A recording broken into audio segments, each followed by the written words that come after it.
তোর জন্য একটা গালে হাম্পি দিয়ে দাও, দাও দিয়ে দাও, তো দাঁড়া এখানে দিদি হাম্পি দেবে। ও মা গো। আজকে ছিল আমার পরীক্ষা। সকাল সকাল উঠে থেকে দুই ভাই বোন মিলে আমাদের বাড়ি অত্যাচার করতে চলে এসছে। প্রথম পরীক্ষাটা আমার একারই ছিল, কিন্তু দ্বিতীয় দিন নিপার ছিল আমার সাথে। বাসে উঠতে না উঠতেই দেখি রূপসাও ছিল সেই বাসে। বাসটা যথেষ্ট ফাঁকা ছিল, আমরা গিয়ে যথেষ্ট জায়গা পেয়ে গেছি, দুজনেই বসে পড়েছিলাম গিয়ে কেবিনে। আর সেই কেবিনেই আলাপ হয় আমাদের একটা লোকের সাথে। লোকটা সত্যি বলতে খুবই ভালো ছিল, আমাদের সাথে খুব গল্প করছিল, আড্ডা মারছিল। প্রথমে একটু খটকা লাগছিল, কিন্তু পরে গিয়ে দেখলাম না, উনি ওই রকমই, উনি সবার সাথে ওরকম কথা বলছে। আর আমাদের সাথে যেন একটু বেশি কথা বলছিল। এই যে গামছা পরা লাল রঙের জামাটা, এই কাকুটা আমাদের সাথে অনেক গল্প করছিল, এমনকি আমাদেরকে আমলকি কিনে দেবে বলছিল খাওয়ার জন্য, কিন্তু আমরা বললাম থাক থাক থাক, আমাদের লাগবে না। আর এই যে হলুদ রঙের জামা পরে এই একজন যে বসে আছে ওনার পাশে, উনি প্রথমে দাঁড়িয়েছিল অনেকক্ষণ, তাই আমি ওনাকে বললাম যে আপনি একটু বসুন, আমি দাঁড়াই। এমনিও পরীক্ষার হলে গিয়ে অনেকক্ষণ বসে থাকতে হবে। যখন আমি কেবিনের সামনে বসেছিলাম তখন না ওখান দিয়ে কৃষ্ণনগরের রাস্তাগুলো দেখা যাচ্ছিল। সত্যি বলতে কৃষ্ণনগরের রাস্তাগুলো সত্যি খুব সুন্দর, আর এই জায়গাটা তো বিশেষ করে। ওই দিন এত ভালো মেঘ উঠেছিল, দেখতেও খুব ভালো লাগছিল। আর দেখো কলেজে এত ভিড়, সবাই আগে আগে দৌড়চ্ছে, জায়গা রাখতে হবে, বন্ধুর পাশে বসতে হবে, একসাথে টুকতে হবে, ভীষণ মজা। পরীক্ষা শেষ হয়ে বেরোনোর পর দেখি এখানে কতজন ঢাক বাজাচ্ছে। সেকেন্ড দিনের পরীক্ষাটা একটাই হওয়ায় আমাদের বাড়ি যেতে যেতে প্রায় সন্ধে নেমে এসেছিল। আর সন্ধে নেওয়ার দৃশ্যটা দেখো তোমরা। তারপর বাড়িতে এসে আমাকে আবার পড়তে বসতে হয়েছিল, কারণ পরের দিন আবার পরীক্ষা। আর মাঝখানে ছিল আমাদের ভূতের শুটিংটা, তো ওই শুটিংটাই এর মধ্যে চলছিল। তার মধ্যেও আমি একটু পড়ে টোরে নিয়েছিলাম মাঝখানে। অনেকেই ভাবে যে পাস কোর্স নিয়ে পড়ছি, পাস কোর্সের পড়া তো অনেক সোজা, কিন্তু না, পাস কোর্স হোক আর যেই কোর্স হোক পড়তে তো হবেই না। আর এই যে সবুজ রঙা জামা পড়া যে মেয়েটাকে দেখছো, এই মেয়েটা আমাকে বই দিয়েছে, এমনকি এই মেয়েটাও আমাকে বই দিয়ে দিয়েছে যে না তুই পড়, তুই তো অন্তত পড়বি, আমরা তো পড়বোও না। নিজে না পড়ে ওরা আমাকে বই দিয়ে দিয়েছে, যদিও বা ওরা সত্যি করেই পড়তো না, ওটা আমাকেও বলেছিল। ইস, এখানে এতটা সত্যি না বললেও হতো। কলেজে ফার্স্ট ইয়ার করতে অনেক কলেজ যেতাম, কিন্তু সেরকমভাবে কোনো বন্ধু বান্ধব হয়নি। এই পরীক্ষা দিতে এসেই এই মমিতা ওদের সাথে যা লাভ হয়েছে। তাই পরীক্ষা দিতে গেলে অন্তত ওদের সাথে দেখা হয়, এটাই অনেক মজার যে আমিও বলতে পারি আমারও কলেজের কিছু বন্ধু আছে। ইনি আজকে ফেল করবে, এটা কনফার্ম, একদম কনফার্ম।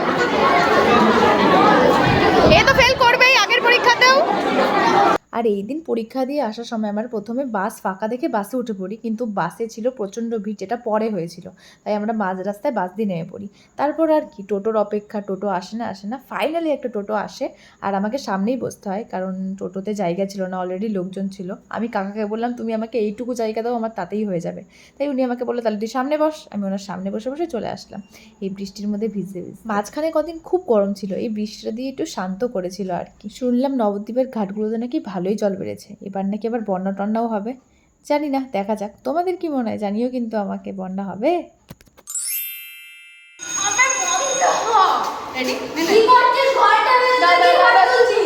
অ্যান্ড ফাইনালি আজকে ছিল আমাদের লাস্ট পরীক্ষা। আজকে আমরা স্বস্তির নিঃশ্বাস ফেলবো, যদিও বা পরীক্ষাটা শেষ হলে। এদিকে ঘন্টা বেজে গেছে, তাও আমরা কন্টেন্ট শুট করে যাচ্ছি। গরিব মানুষরা যখন ডমিনোজে ঢোকে তখন এরকমটাই হয়। এখানে দাঁড়িয়ে দাঁড়িয়ে সব থেকে কম দামে কি আছে সেগুলো খুঁজছে এরা। মূর্খর দরগুলো এসে ভাই ডমিনোজে পেমেন্ট কেমন লাগছে?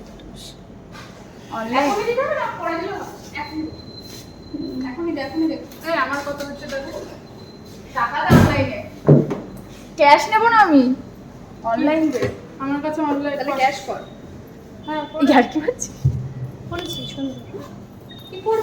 হ্যাঁ। ডমিনোজে খাওয়ার পরে এরা সবাই চিন্তাতে পড়ে গেছে টাকা কি করে দেবে। টাকারই অভাব ভাই, বাড়ি চলে যাবো। আমার ফোনে চার্জ নেই। এই হলো সব থেকে বড় লোক আমাদের মধ্যে, এই অনলাইনে করে সবাইকে খাওয়াবে। আমার সব থেকে টাকা বেশি, আমি 1000 টাকা নিয়ে এসেছি ভাই, 1000 না 1100 টাকা। তাহলে ওই খাওয়া, তাহলে তুই ট্রিটটা দিচ্ছিস। থ্যাংক ইউ বল, আর কিছু বলবো না, থ্যাংক ইউ। और मेरा नाम है क्या है मेरा नाम? ओह ये साला सही टाइम पे मैं नाम भूल जाता हूँ। अभी मेरे को किसी ने बोला कि मणिलाल किधर जा रहा है, तो अभी ये बोला अब मणिलाल। हाँ स्मार्ट। আপাতত এবারের পরীক্ষার জার্নি আমাদের শেষ। তাহলে আজকের মতো টাটা, দেখা হচ্ছে পরের ভিডিওতে।